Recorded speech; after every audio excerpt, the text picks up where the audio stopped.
கிறிஸ்தியேசுவுக்குள் பிரியமான சகோதர சகோதரிகளே, உங்கள் யாவரும் மீண்டுமாக கிறிஸ்தியேசு நாமத்தினால் நான் வாழ்த்துகிறேன். தேவன் தாமே கடந்து போன 4 மாதங்களை கர்த்தர் கிருபையாக ஆசீர்வதித்து கடந்து வரும்படியாக கிருபை கொடுத்திருக்கிறார். இந்த தேவனுக்கே கனமும் மகிமை உண்டாகட்டும். ஏனென்று சொன்னால், ஒவ்வொரு நாட்களும் ஒவ்வொரு மாதங்களும் தேவன் நம்மளை கண்ணின் மணி போல பாதுகாத்து ஆசீர்வதித்து வழிநடத்தி வருகிறார். ஆகவே தேவனுக்கே நம் நன்றிகளையும் சோஸ்திரங்களையும் துதிப்போம். இந்த மாதத்தினுடைய வாக்குத்தத்தமாக தேவன் உங்களுக்கும் எனக்கும் வைத்திருக்கிற வேத வசனத்தை உங்களுக்காக நான் வாசிக்க வேண்டும் என்று சொல்லி ஆசித்து எடுத்துக்கொண்ட வேத பகுதி ஏசாயாவின் புத்தகம் 45ஆம் அதிகாரம் 2வது வசனத்தை உங்களுக்கு நான் வைக்கிறேன். ஏசாயாவின் புத்தகம் 45ஆம் அதிகாரம் 2வது வசனம் இப்படியாய் சொல்லுகிறது: நான் உனக்கு முன்னே போய் கோணலானவைகளை செவ்வையாக்குவேன். மீண்டுமாய் வாசிக்கிறேன். நான் உனக்கு முன்னே போய் கோணலானவைகளை செவ்வையாக்குவேன் என்று கர்த்தர் வாக்கு கொடுக்கிறார். நம்முடைய பாதைகள் கரடுமுடாக, கோணலானவைகளாக, சரிப்படாதவைகளாக இருக்கும் என்று சொன்னால், அந்த பாதைகளை செவ்வையாக்குவேன் என்று ஆண்டவர் வாக்கு கொடுக்கிறார்.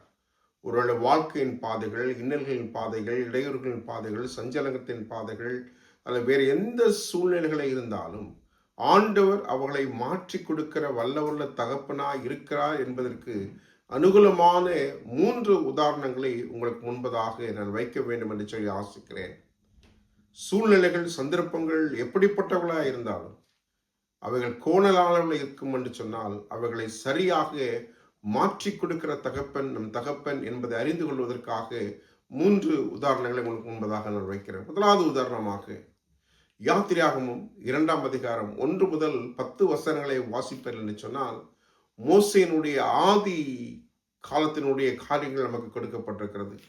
வேதம் சொல்லுகிறது, அந்த ஸ்திரீ கர்ப்பவதியாகி ஒரு ஆண் பிள்ளையை பெற்று அவள் அழகுள்ளவன் கண்டு அவனை 3 மாதம் ஒழித்து வைத்து, அவள் அதுக்கு அப்புறம் ஒழித்து வைக்க கூடாமல் ஒரு நாணல் பெட்டியை எடுத்து அதற்கு பிசினும் கீழும் பூசி அந்த பிள்ளையை வளர்த்த நதியோரமாக நாணலுக்குள்ளே வைத்தாள் என்று சொல்லி பார்க்கிறோம். தேவனுக்கு அருமையான விசுவாசர்களே, இங்கு இருக்கக்கூடிய இடையூறுகளை நீங்கள் பார்க்க முடியும். ராஜாவின் கட்டளை, பிறப்பின் ஆணை, ஆண் பிள்ளைகளை கொன்று போடுகிற சூழ்நிலைகளை, ஆனாலும் தாய் 3 மாதம் ஒழித்து வைத்து அவளை வளர்த்து இனிமேல் வளர்க்கக்கூடாத சூழ்நிலை இருக்கும் பொழுது அவளை நாள்பட்டியில் வைத்து அந்த நாள்பட்டியிலே எப்படியாகிலும் அதற்கு கீழ் பூசி காப்பாற்ற வேண்டும் என்று சொல்லி என்ன செய்யறார் என்று சொன்னால், நதியிலே விடுவதற்காக ஆயத்தமாகிற ஒரு சூழ்நிலையை பார்க்கிறோம். நம் தேவனுக்கு அருமையான விசுவாசர்களே, இந்த கோணலான பாதைகள் இருந்த போதிலே கூட ஆண்டவர் அவைகளை செவ்வையாக மாற்றி கொடுத்தார் என்று சொல்லி 2ஆம் அதிகாரம் 5ஆம் வசனம் சொல்லுகிறது. அப்பொழுது பார்வோனுடைய குமாரத்தி நதியிலே ஸ்நானம் பண்ண வந்தால் அவளுடைய தாதிகள் நதியோரத்தில் உலாவி அவள் நாணலுக்கு இருக்கிற பெட்டியை கண்டு தன் தாதியை அனுப்பி அதை கண்டு வரும்படியாகவும், அதை திறந்த போது பிள்ளையை கண்டால் பிள்ளை அழுதது, அதில் மேல் இரக்கமுற்று இது எபிரேயரின் பிள்ளைகள் ஒன்று என்று சொன்னார். வழிகள் கோலனாலைகளை காணப்பட்டது, இன்னலாய் காணப்பட்டது, இடையூறுகளாய் காணப்பட்டது. ஆனால் தேவன் சரியான நேரங்களிலே சரியான காரியங்களை செய்ய வல்லவர்.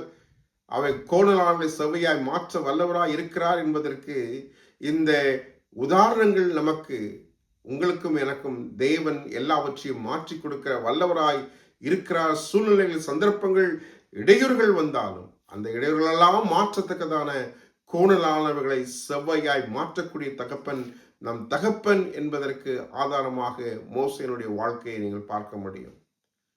பார்வோனுடைய குமாரத்தி அதை கண்டு அதை எடுத்துக்கொண்டு வளர்க்கும்படியான காரியங்களை, திட்டங்களை தீட்டி தாயே வளர்க்கும்படியாக கர்த்தர் கிருபை கொடுத்தார். கோணலானவைகளை செவ்வையாய் மாற்றி கொடுக்கிறார்.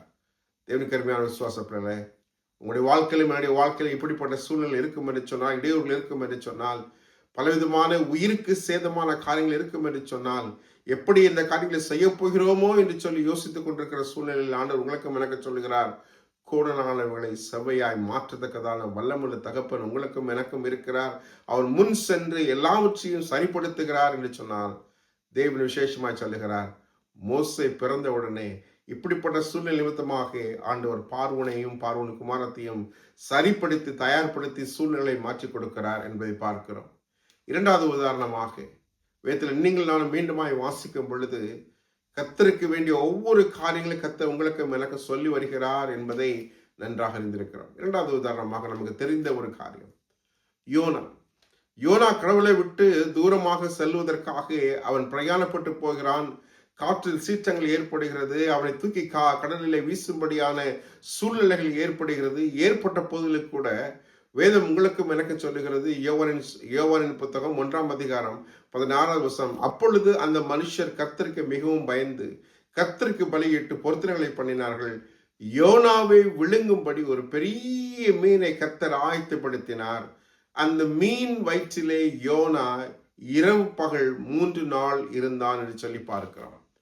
தேவனுக்கு அருமையான விசுவாச பிள்ளை, இவன் பாதைகள் கோணலாக இருக்கிறது. ஆண்டவர் விட்டு புறம்பாய் ஓடிக்கொண்டிருக்கிறான். சூழ்நிலைகள் சரியில்லை. அவனுக்கு சீற்றங்கள் ஏற்பட்டதினாலே இவன் கர்த்தருக்கு பயந்த மனுஷன் என்று சொல்லி அவனை தூக்கி கடலுக்குள்ளாக போடுகிறார்கள். கடலுக்குள்ளாக ஆண்டவர் ஏற்கனவே அந்த மீன் வயிற்றிலே தங்கும்படியாக ஆதி தீர்மானத்தின்படி அவனை ஏற்படுத்தும்படியாக ஆண்டவர் அந்த மீனுக்கு கட்டளையிட்டு இரவும் பகலும் 3 நாள் அந்த மீனின் வயிற்றுக்குள்ளாக இருக்கும்படியாக ஆண்டவர் செய்து வைத்திருக்கிறார். கோணலானவர்களை செவ்வாயாய் மாற்ற தேவன் வல்லவராயிருக்கிறார். இதுல இன்னொரு காரியத்தை பார்ப்போம் என்று சொன்னால், இவர்கள் இருவரும் வேதம் சொல்லுகிறது ரட்சிப்பதற்காக ரட்சிக்கப்பட்டவர்கள் என்று சொல்லலாம். அந்த அளவுக்கு தேவன் இவர்களை மோசையை கொண்டு பெரிய காரியங்களை ரட்சிப்புகளை நடத்தினார். யோனாவை கொண்டு பெரிய ரட்சிப்பின் வழிகளை நடத்தினார் என்று சொல்லி பார்க்கிறோம். கோணலாளர்களை செவ்வையாய் மாற்றுகிற தகப்பன் உங்களுக்கு விளக்க சொல்லுகிறார்.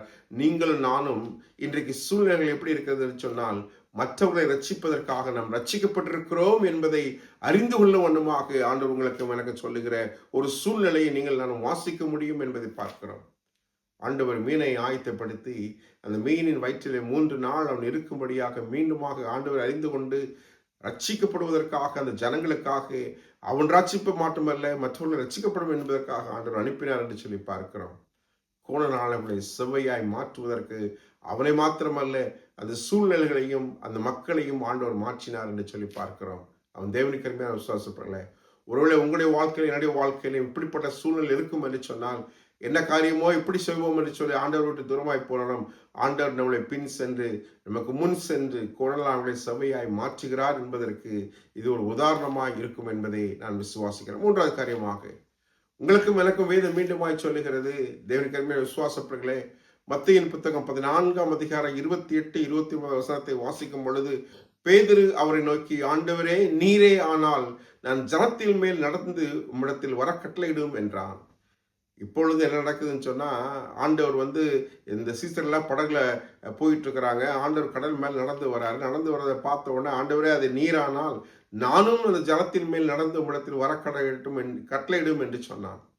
அதற்கு அவர் வா என்றார். அப்பொழுது பேதுரு படகை விட்டு இறங்கி இயேசுவிடத்திலே போக கடலின் மேல் நடந்தான் என்று சொல்லி பார்க்கிறோம். அன்றைக்கு திருச்சபை விசுவாசப்பர்களே, இதுவரைக்கும் சம்பவம் நல்லா தான் இருக்குது. ஆனால் அடுத்த சம்பவத்தை பார்க்கும் பொழுது அவர் அவனுடைய விசுவாசத்தின் தடுமாற்றத்திலே ஆழத்துக்குள்ளாக மூழ்கி போயிற சமயத்திலே, ஆண்டவரே என்னை காப்பாற்றும் என்று சொல்லி வலிய சத்தமிடும் பொழுது ஆண்டவனை கைவிடுத்து தூக்கினார் என்று சொல்லி பார்க்கிறோம். கோணலாளர்களை செவ்வையாய் மாற்றுகிற தகப்பன் உங்களுக்கு விளக்கம் இருக்கிறார். அது மாத்திரமல்ல, ரட்சிக்கப்படுவதற்காக இவனும் ரட்சிக்கப்பட்டான் என்று சொல்லி வேதம் உங்களுக்கு விளக்க சொல்லுகிறார். தேவனுக்கு அருமையான விசுவாச பிள்ளைகளை, ஒவ்வொரு உதாரணங்களை பார்க்கும் பொழுது தேவன் அவருடைய வாழ்க்கையில் ஒரு திட்டத்தை வைத்து தீர்மானத்தை வைத்து அந்த தீர்மானத்தின்படியான கோணலாளர்களை செவ்வையாய் மாற்றி அவர்கள் மற்றவர்களை ரட்சிக்க வேண்டும் என்பதற்காக இவர்கள் ரட்சிக்கப்பட்டார்கள் என்று சொல்லி வேதத்தில் வாசிக்கிறோம். மோசே செய்த ஊழியத்தை பெரிய காரியங்கள் என்று அறிந்திருக்கிறோம். யோனா செய்த பெரிய ஊழியங்களை நாம் அறிந்திருக்கிறோம். பேதுரு செய்த பெரிய ஊழியங்களை அறிந்திருக்கிறோம். இவர்கள் யாவரும் கோணலாளர் வழிகளாய் காணப்பட்டாலும் ஆண்டவர் அவளை செவ்வையா மாற்றி கொடுத்தார் என்று சொல்லி வேதம் உங்களுக்கு எனக்கு சொல்லுகிறது. இன்றைக்கு நீங்கள் நான் விசுவாசிப்போம் என்று சொன்னால், கர்த்தருக்குள் ஜீவிப்போம் என்று சொன்னால், அவருடைய சித்தத்தின் பிரகாரமாய் வாழ்வோம் என்று சொன்னால், ஆண்டவர் உங்களுக்கு எனக்கு சொல்லுகிறார். நம்முடைய தேவன் நமக்கு முன் சென்று நம்முடைய பாதைகள் கோணலாளர்களை செவ்வையாய் மாற்றி சீர்படுத்தி சிறப்படுத்தி ஆண்டவர் உங்களுக்கும் எனக்கும் போதுமானவராய் இருப்பார். இந்த மாதம் முழுவதும் எந்தவித சூழ்நிலை இருந்தாலும் சரி, எப்படிப்பட்ட இக்கட்டுகளாக இருந்தாலும் சரி, அது கண்ணீரின் பாதையாக இருந்தாலும் சரி, ஆண்டவர் உங்களுக்கும் எனக்கும் மாற்றி கொடுப்பார் என்பதற்கு இந்த சத்தியம் உங்களுக்கும் எனக்கும் இன்னும் உந்து வேகத்தையும் இன்னும் ஆண்டவரை நோக்கி கடந்து செல்வதற்கு ஆண்டவர் உங்களுக்கும் எனக்கும் இப்படிப்பட்ட வாக்குத்தத்தை கொடுக்கிறார். மீண்டுமாய் சொல்லுகிறேன், இதோ வேதம் உங்களுக்கும் எனக்கு சொல்லுகிறது, இதோ நான் முன் சென்று கோணலாளர்களை சபையாய் மாற்றுவேன் என்று ஆண்டவர் வாக்கு கொடுக்கிறார். வாக்கை ஏற்றுக்கொள்வோம். எங்களை நேசிக்கிறதா தகப்பனே, இந்த மாதம் முழுவதும் இந்த வாக்கை முடிச்ச சமயத்தில் நாம் ஒப்புக் கொடுக்கிறோம். ஆண்டவரே, எங்களுக்கு முன்பதாக நீர் சென்று கோணலாளர்களை சபையாய் மாற்றுவதற்காக என்று செலுத்துகிறோம். எங்களுடைய பாதைகள் கரடுமுடாய் கண்ணீரின் பாதைகளாக இருந்தாலும், ஆண்டவரே, பல விதமான இன்னல்கள் வந்தாலும் என் தேவன் மாற்றிக் கொடுக்கிற வல்லவராய் இருப்பதற்காக என்று செலுத்துகிறோம். எங்களை தாழ்த்துகிறோம், அர்ப்பணிக்கிறோம், ஒப்புக் கொடுக்கிறோம். ஏற்றுக்கொள்ளும் இடத்தும் என்பதை இயேசுவின் ஜெபிக்கிறோம் பிதாவே, ஆமென். கர்த்தர் உங்களை யாவரையும் ஆசீர்வதிப்பாராக. God bless you. Have a blessed day. Have a blessed month. God bless you.